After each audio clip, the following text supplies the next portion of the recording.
Louvado seja nosso Senhor Jesus Cristo. Para sempre seja louvado. Caríssimos irmãos e irmãs, depois de celebrarmos Pentecostes, festividade essa com a qual nós encerramos o tempo litúrgico da Páscoa no último domingo, entramos no tempo comum na segunda-feira passada e hoje, esse primeiro domingo depois da festividade de Pentecostes, nós celebramos no calendário litúrgico a festividade da Santíssima Trindade. Alguns autores até o dizem, alguns biblistas, que seria, entre aspas, dispensável essa festividade, entre aspas. Desde 1950, de 1350, essa festividade faz parte do nosso calendário.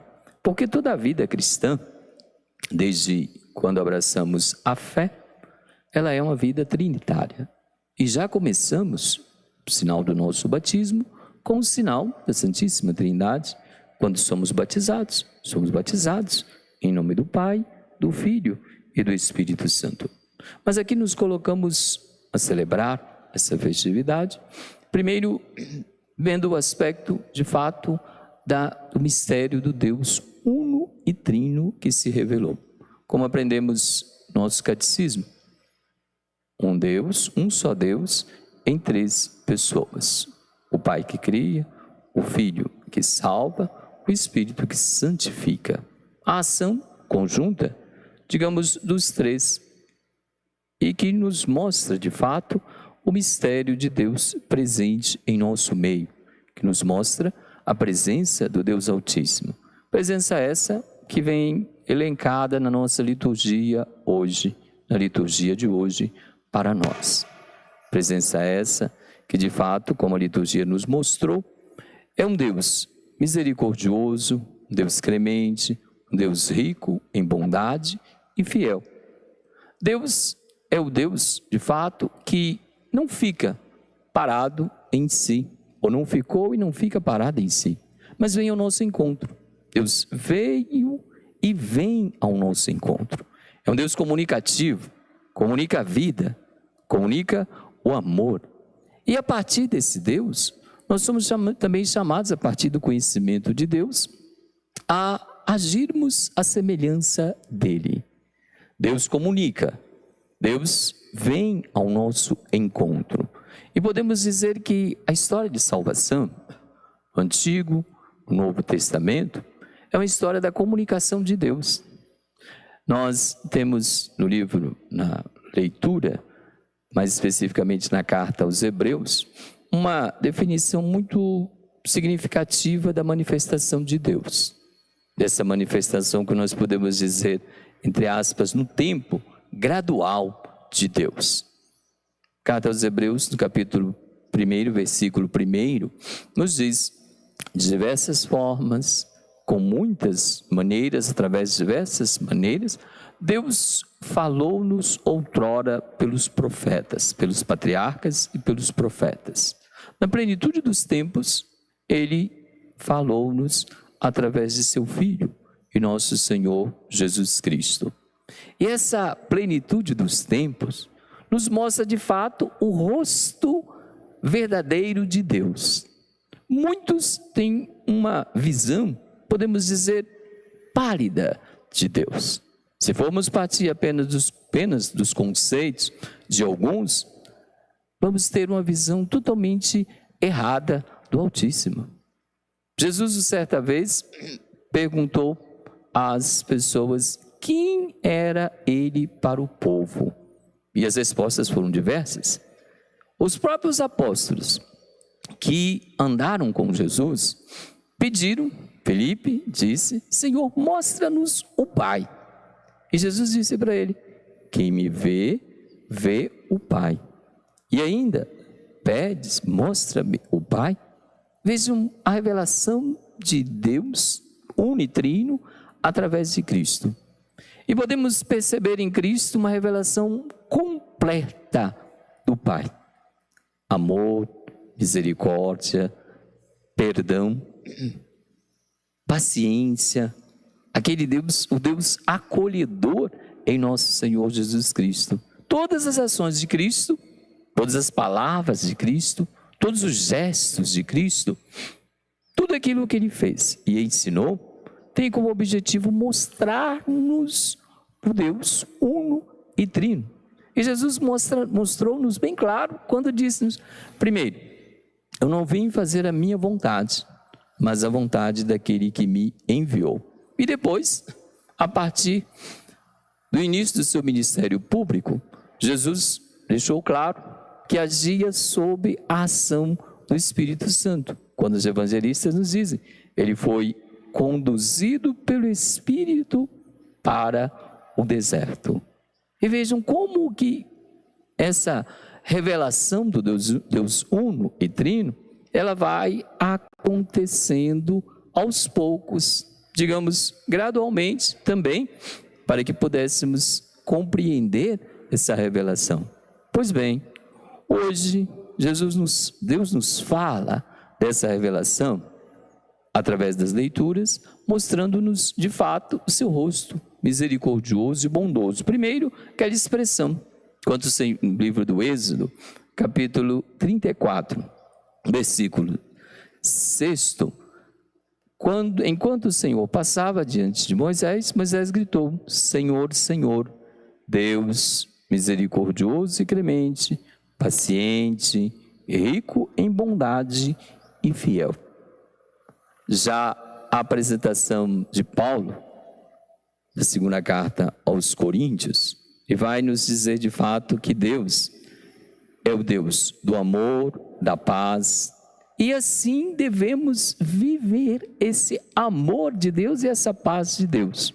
O Evangelho, Jesus nos apresenta de fato o amor de Deus por nós nele, ou seja, através do evangelista São João, que nos diz, Deus amou tanto o mundo, que deu o seu Filho unigênito, para que não morra todo que nele crer, mas tenha a vida eterna.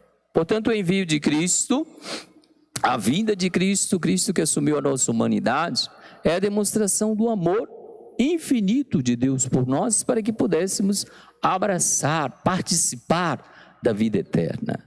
Caríssimos irmãos e irmãs, por um lado, nós conhecemos pela Sagrada Escritura, pela doutrina da Igreja, pelos santos padres da Igreja, pelo magistério da Igreja, esse Deus que tanto nos ama, que é Pai, que é Criador, que é Salvador, que é Santificador.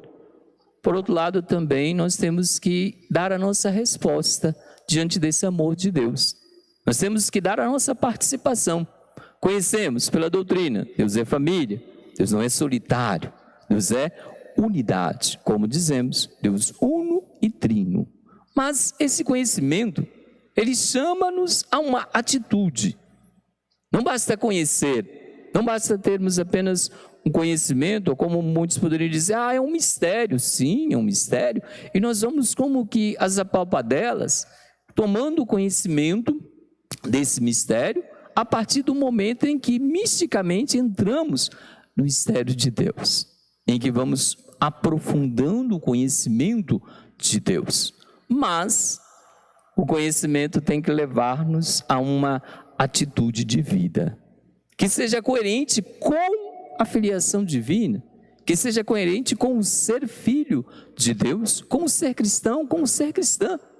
Por exemplo, partindo da própria primeira leitura, Deus é um Deus clemente, misericordioso, nos chama a misericórdia. Clemente, nos chama a sermos também clementes. Paciente. E diante dessa situação que estamos vivendo, hoje, sobretudo, diante do estado de pandemia em que o mundo está passando por ele, do estado de pandemia que o nosso país, que o nosso estado, que a nossa cidade está passando, a nossa paciência em termos de fato, darmos tempo para que as coisas se clareiem e possamos de fato tomar atitudes sensatas, que sejam de fato verdadeiras, corretas e que levem em conta a vida de cada pessoa.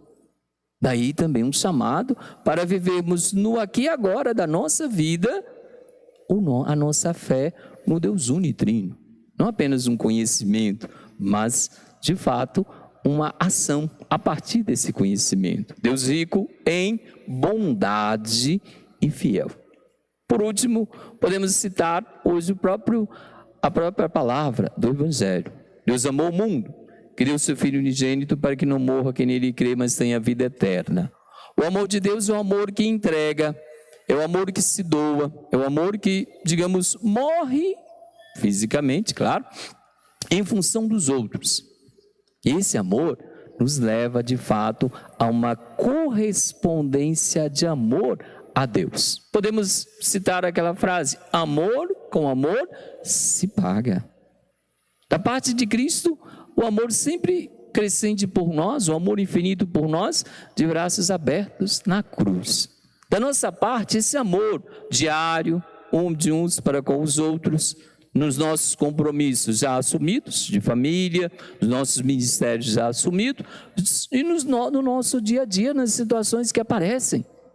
Como nós estamos vivenciando esse amor, sendo que, de fato, nós somos chamados a darmos mostra desse amor todos os dias. Por quê? Vejam como tem uma associação com o ser cristão. Nós traçamos o sinal da cruz sempre durante o dia, em diversos momentos da nossa vida. O sinal da Santíssima Trindade. Quando acordamos, quando iniciamos as nossas orações, quando terminamos as nossas orações, dentro da Sagrada Liturgia, além do início e no final, também, na hora em que vamos ouvir a proclamação do Evangelho. Então, de quantas vezes nós traçamos o sinal da cruz? Devotamente, muitos, dado ao lugar sagrado onde passam, quando passam diante da igreja, traçam também o sinal da cruz, em sinal de respeito à igreja, ao lugar sagrado que ali está. E vejam quantas vezes traçamos o sinal da cruz. Mas será que nós associamos esse traçar o sinal da cruz ao compromisso de vida que nós somos chamados a assumir com a Santíssima Trindade, a identificarmos-nos com Deus unitrino, na unidade, no amor, na misericórdia, na doação, na paz, na fidelidade? E é isso que Deus hoje nos chama a realizar no nosso dia a dia. Que assim, ao celebrarmos a festividade da Santíssima Trindade, nós possamos estar sempre atentos a não apenas celebrarmos externamente, mas a celebrarmos, sobretudo, internamente, nosso coração, entendendo e acolhendo o chamado de Deus, para que sejamos de fato, verdadeiros cristãos e cristãs. Na marca, possamos vivenciar sempre a marca do batismo na nossa vida, em nome da Santíssima Trindade. Glória ao Pai, ao Filho e ao Espírito Santo. Como era no princípio, agora e sempre. Amém. Amém.